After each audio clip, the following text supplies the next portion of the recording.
सबसे पहले अवाम पर महंगाई का बम मारेंगे। महंगाई की मारी अवाम पर आटे का बम मारा गया है। ओपन मार्केट में फी मन आटा 647 रुपए महंगा हो गया है। 15 रुपए 66 पैसे बढ़कर फी किलोग्राम के रेट बढ़ा दिए गए हैं, जबकि महंगाई का एक नया तूफान आ जाएगा। महंगाई की मारी अवाम पर अब आटे का बम गिरा दिया गया है। ओपन मार्केट में फी मन आटा 647 रुपए महंगा किया गया है। 15 रुपए 66 पैसे फी किलोग्राम बढ़ाए गए हैं, जबकि महंगाई की मारी आवाम को मजीद मारा जा रहा है। आवाम पर आटे का बम मार दिया गया है। ओपन मार्केट में फी मन आटा 647 रुपए महंगा हो गया है। मजीद तफसीलात जानेंगे। शहजाद खान अब्दाली हमारे साथ लाइन पर मौजूद हैं।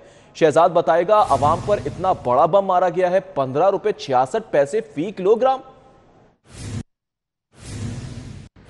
महंगाई की सताई आवाम पर अब आटे का बम गिरा दिया गया है। आटे की कीमत में 647 रुपये फ़ी मन का इजाफा देखा जा रहा है, जिसके बाद अब ओपन मार्केट में शहरियों को फ़ी मन आटा 2347 रुपये फ़ी मन मिल सकेगा। 15 रुपये 66 पैसे इजाफे के बाद फ़ी किलोग्राम आटे की नई कीमत 58 रुपये 68 पैसे सामने आई है, जिस पर आवाम जो है वो सीखपा हो गई है। आवाम ये कहती है कि क्या इस तब्दीली सरकार के दौरे हुकूमत में आवाम सस्ते आटे से भी क्या महरूम रहेगी। इस वक्त शहरी और किराना फरोश हमारे साथ मौजूद हैं, उनसे हम इस हवाले से बात कर लेते हैं। अस्सलाम वालेकुम जी, क्या हाल है, आप ठीक हैं? ठीक ठाक। फरमाइएगा, आटे की कीमतों में कितना इजाफा हुआ है?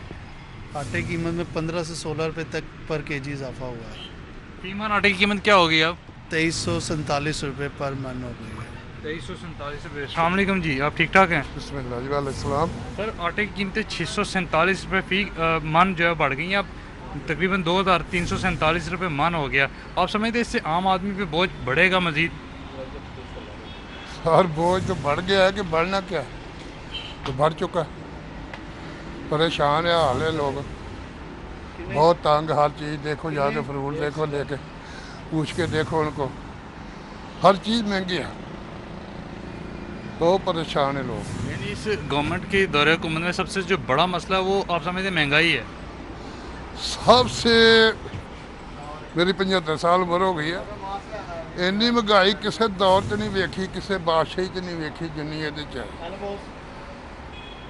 सही। आपने गुफ्तगू सुनी शहरियों की, यहाँ पे बुजुर्ग शहरी मौजूद हैं, वो कहते हैं मेरी 75 साल उम्र हो गई है, इतनी महंगाई मैंने किसी हुकूमत के दौर में नहीं देखी जितनी अब देखी जा रही है। इतनी महंगाई आज से पहले किसी ने भी कहीं नहीं देखी, शहरी ये कहते हैं। शहजाद खान अब्दाली, बहुत शुक्रिया आपका। बुलेटिन में कुछ दीगर खबरें भी शामिल करते हैं। वॉल्टन रोड का रुख करेंगे और पेल फैक्ट्री में आग भड़क उठी है। रेस्क्यू 1122 की इमदादी कार्रवाइयां जारी हैं। वजीर आला ने फैक्ट्री में आतिशज़दगी का नोटिस ले लिया है। रेस्क्यू मुतल्लिका इदारों को इमदादी सरगर्मियां मजीद तेज करने की हिदायत की गई। इंतजामिया मौके पर पहुंचकर इमदादी कार्रवाइयों की निगरानी कर रही है, जबकि उस्मान बुज़दार की जानिब से हिदायत दी गई हैं। वजीर आला का आतिशज़दगी के वाक़े की तहकीकात का हुक्म। आतिशज़दगी के वाक़े के बारे में इंतजामिया से रिपोर्ट भी तलब कर ली गई है। मनाजिर भी आपको हम दिखा रहे हैं, आपसे कुछ देर पहले के मनाजिर हैं। वॉल्टन रोड पर पेल फैक्ट्री में आग भड़क उठी है। रेस्क्यू 1122 की इमदादी कार्रवाइयाँ भी जारी हैं। वज़ीर आला ने फैक्ट्री में आतिशज़दगी का नोटिस ले लिया है। रेस्क्यू मुतल्लिका इदारों को इमदादी सरगर्मियाँ मजीद तेज़ करने की हिदायत की गई है। इस हवाले से मजीद तफसीलात जानेंगे। हमें ज्वाइन किया है फ़हद भट्टी ने। फ़हद भट्टी, बताएगा ये आग कब और कैसे लगी और अब तक क्या कार्रवाइयाँ की गई हैं? जी, रेस्क्यू की जानिब से जो इब्तदाई तौर पर तहकीकात की गई है उसमें यही बताया जा रहा है कि सुबह फैक्ट्री के असम्बली हाल में ये आग लगी थी। इब्तदाई तौर पर जो तहकीकात की गई हैं उसमें यही सामने आया है कि फैक्ट्री के अंदर जो है वो शॉर्ट सर्किट होने के बायस आग लगी। जो असम्बली हाल का हिस्सा है वहाँ पर शॉर्ट सर्किट हुआ और उसके साथ ही जो गत्ते का स्टोर बनाया गया है वहाँ पर भी जो है वो आग पहुँची। तो गत्ते के स्टोर में आग लगने के बाद जो है वो तकरीबन 1 एकड़ के रकबे में फैक्ट्री के अंदर मौजूद जो स्टोर रूम बनाए गए हैं वहाँ पर जो आग ने जो है वो उस हिस्से को अपनी लपेट में ले लिया। रेस्क्यू की तरफ से इमदादी कार्रवाइयाँ शुरू करते हुए जो है वो तमाम वर्कर्स को बाहर निकाला गया और जो वर्कर्स अंदर मौजूद थे जो बाहर निकले उनके साथ जब हमारी बात हुई तो उनका ये कहना था कि जैसे ही फैक्ट्री में आग लगी तो तमाम वर्कर्स ने भाग कर अपनी जान बचाई। उनमें से 2 वर्कर्स को जो है वो शीशे तोड़कर फैक्ट्री के अंदर से निकाला गया और उनको जो है वो तिब्बी इमदाद के लिए अस्पताल मुंतकिल किया गया। अभी भी यहाँ पर ऑपरेशन जारी है। रेस्क्यू एहलकार यहाँ पर ऑपरेशन जो है वो कर रहे हैं और बताया जा रहा है रेस्क्यू की जानिब से कि कोशिश की जा रही है कि अगले आधे घंटे के अंदर जो है वो ऑपरेशन मुकम्मल कर लिया जाएगा। आग पर जो है वो मुकम्मल तौर पर काबू पा लिया जाएगा। रेस्क्यू की जानिब से बताया गया है कि अभी तक किसी जानी नुकसान की इतला नहीं है।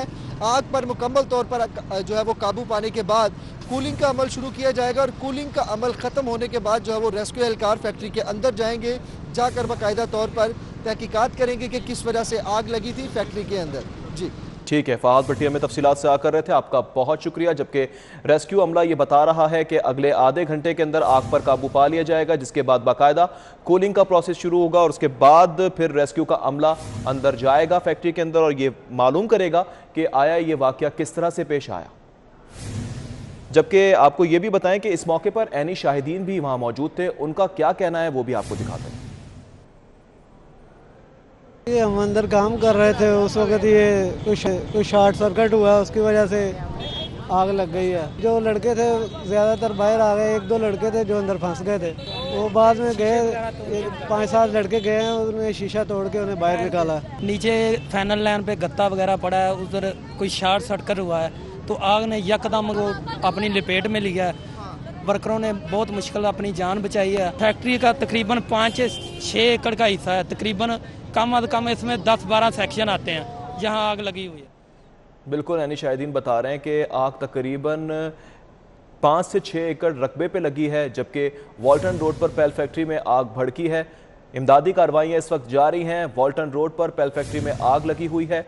रेस्क्यू 1122 की इमदादी कार्रवाइयाँ जारी हैं, जबकि रेस्क्यू 1122 की जानिब से बताया गया है कि अगले आधे घंटे के अंदर मुकम्मल तौर पर आग पर काबू पा लिया जाएगा, जिसके बाद बाकायदा कूलिंग का अमल शुरू होगा।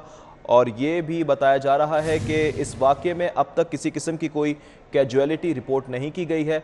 ज़ख्मी जो अफराद थे उन्हें हस्पताल मुंतकिल कर दिया गया था, ये बताया गया ऐनी शाहिदीन की जानिब से।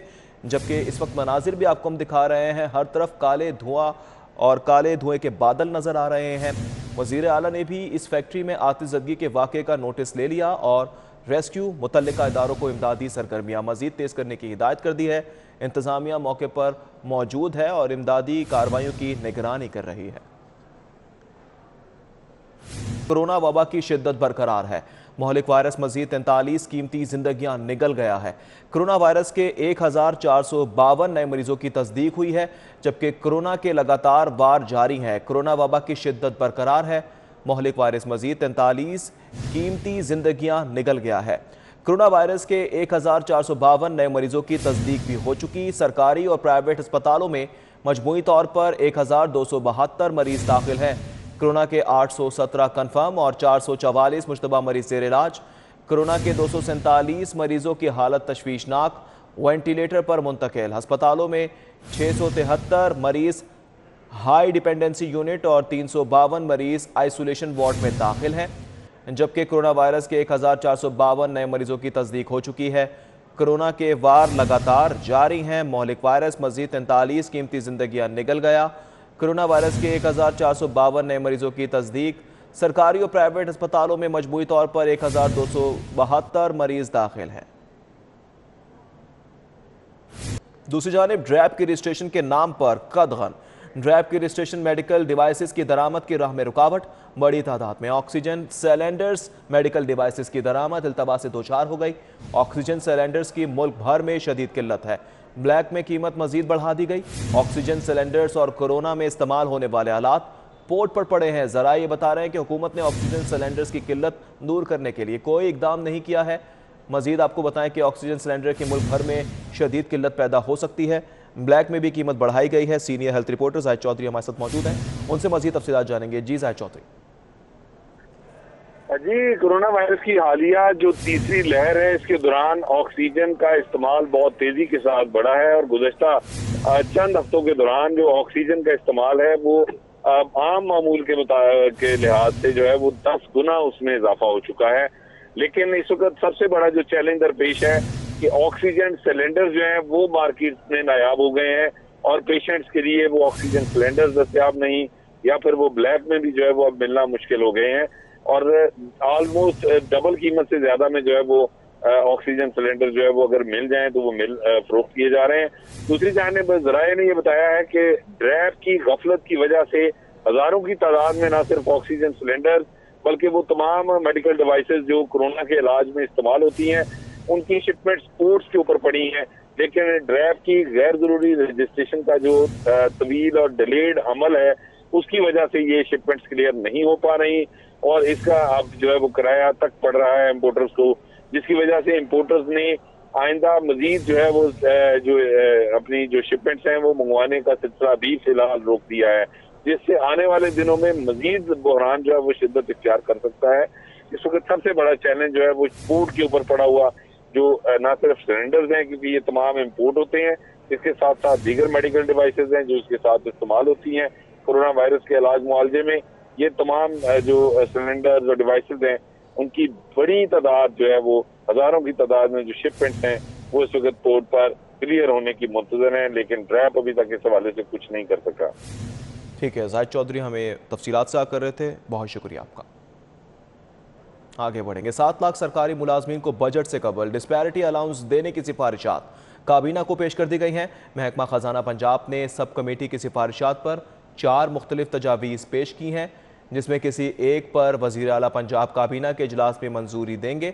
इस हवाले से मज़ीद तफसीलात जानेंगे अली रामे से। अली, बताएगा कौन कौन सी सिफारिशात दी गई हैं? ये मुलाजमीन का एक देना मुतालबा और इसमें सिर्फ 7 लाख ऐसे मुलाजमीन हैं जिनको बुनियादी तनख्वाह के साथ डिस्पैरिटी अलाउंस दिया जा रहा है और वफाक की तरफ से तो नोटिफिकेशन जारी किया गया, लेकिन पंजाब हुकूमत की तरफ से अभी तक इसका नोटिफिकेशन जारी नहीं हुआ और इसी पर मुलाजमीन सरापा एहतजाज थे। मुलाजमीन ने एहतजाजन हुकूमत पंजाब से रब्ता किया कि उनका डिस्पैरिटी अलाउंस उनको दिया जाए, तो उस पर वज़ीर पंजाब ने एक कमेटी बनाई और उस कमेटी ने सब कमेटी तश्कील दे के मुख्तलिफ 4 सिफारिशात जो है वो ली। अब वो 4 सिफारिशात जो तैयार की गई उसमें ये कि मार्च से जून तक 25% अलाउंस देने जो है वो देने की तजवीज़ जो है शामिल की गई, जिसमें 25% डिस्पैरिटी अलाउंस वो मुलाजमीन को दिया जा सकता है। और इसके साथ जो दूसरी तजवीज़ है उसमें सिर्फ ये कि 1 माह की बुनियादी तनख्वाह के साथ 25% डिस्पैरिटी अलाउंस है वो शामिल किया जाए, जो कि मुलाजमीन को मंजूर नहीं है। और अप्रैल से जून तक 3 माह की बुनियादी तनख्वाह के साथ 10% डिस्पैरिटी अलाउंस देने की एक तीसरी तजवीज़ हुकूमत पंजाब को पेश की गई। इसके अलावा एक चौथी तजवीज़ है कि अप्रैल से जून तक मुलाजमीन को बुनियादी तनख्वाह के साथ 15% डिस्पैरिटी अलाउंस है वो दिया जाए।